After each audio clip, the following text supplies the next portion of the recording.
running is typically viewed as an essential health, wellness, and fitness tool. But as it's typically done, it has a number of drawbacks that are rarely discussed online. And for most people, it might be doing more harm than it does good. So in this video, I'll break down some of the lesser discussed health consequences of running, especially in large amounts, and some of the things you can do to reduce the potential harm to make the conversation around running more well-rounded. First up, do you know where the term marathon comes from? There was a Greek messenger named Phidippides that was reporting on the Battle of Marathon, and after he delivered the news, he dropped dead from a running complication. Granted, that was a very long distance, but it doesn't take nearly that much running to actually cause harm. And this harm comes via several different mechanisms, including heart problems, dramatically increased oxidative stress, a prolonged increase in stress hormones, muscle imbalances, and overall taxing of the body. We'll dig into each of these now. In small to moderate doses, running can improve the cardiovascular system, increase VO2 max, and have a slew of beneficial effects on the whole body. But that's in the right doses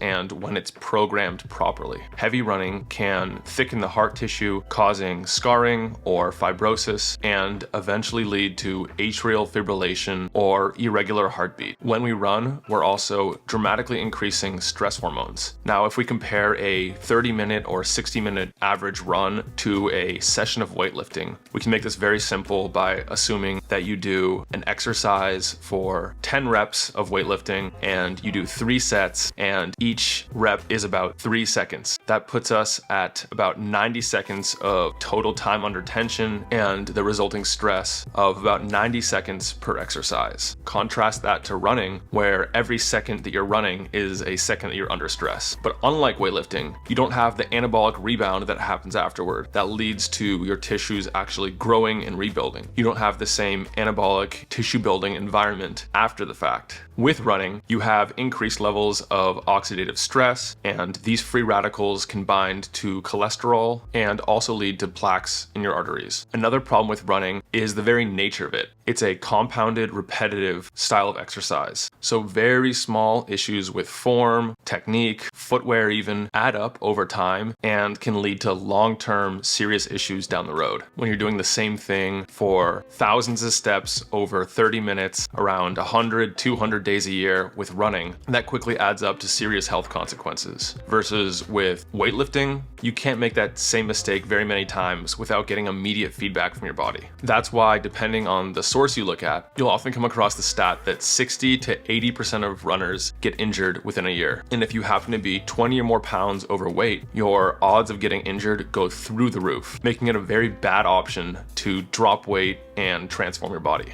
Of course, then you have the issue of muscle imbalances from doing an exercise that only trains the lower body. You can offset that by training in the gym, but in order to get the similar style of training, that'll take a lot of time in the gym doing similar steady state exercises for the upper body, which few people do. Otherwise, you'll be training different biomotor abilities and different energy systems in the upper versus lower body. Because of the movements themselves and the hormonal response that comes afterward, running is also harder on the body. The connective tissue doesn't rebuild stronger as it does with a properly designed resistance program. Although it's incredibly rare, some runners actually drop dead of a heart attack in the middle of training. One example is Jim Fixx, who is known as one of the premier American running experts, who died at age 52 while in the middle of a training run. Then there was a 2008 study that showed marathon runners have significantly more plaque buildup than those that are low to moderate runners. And further studies showed that it doesn't take all that much. As little as 1 hour of running per day may be the threshold of doing more harm than you are doing good. At age 44, here is what Tiger Woods had to say about running. Running over 30 miles a week for probably my first 5 or 6 years on tour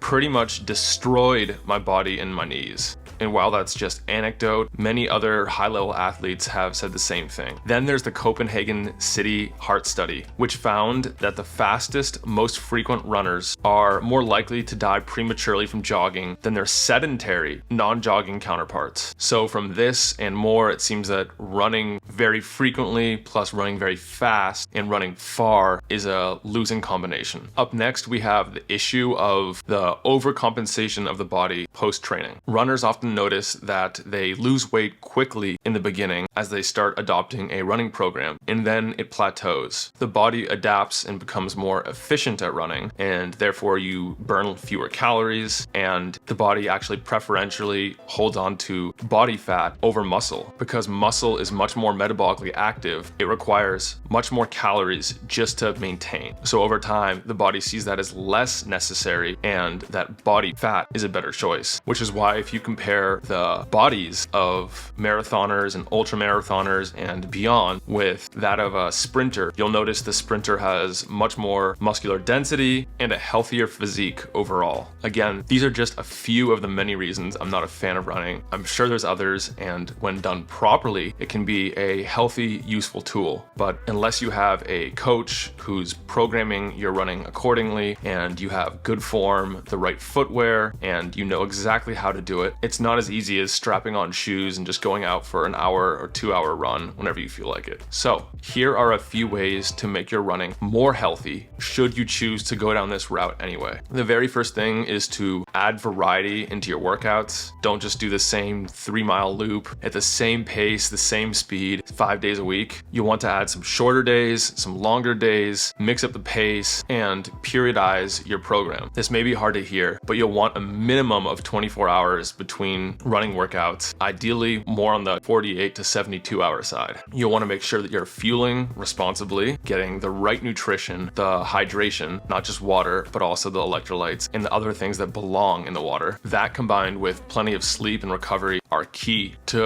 avoiding overtraining. If you're training for VO2 max, as is so popular these days, most people respond best capping that at 2 sessions per week. All of this matters 10 times more if you're on a calorie deficit or you're trying to use running for weight loss. Personally, my favorites though are to just increase your walking, to do rucking more, which is walking with a weighted backpack on or a weight vest. And whenever you're doing these things, instead of mouth breathing, to breathe through the nose. That helps keep stress hormones under control and has a whole slew of benefits that are too long to include in this video. I'll wrap this one up with this. Running can be healthy if done properly under the supervision of a well-trained, informed coach with the proper footwear and the know-how and the form, but there should be more thought and intention behind running than just strapping the shoes on and going out for a nice long run whenever you feel like it. That is, if you want to get the best health effects out of it. Let me know your thoughts in the comments below.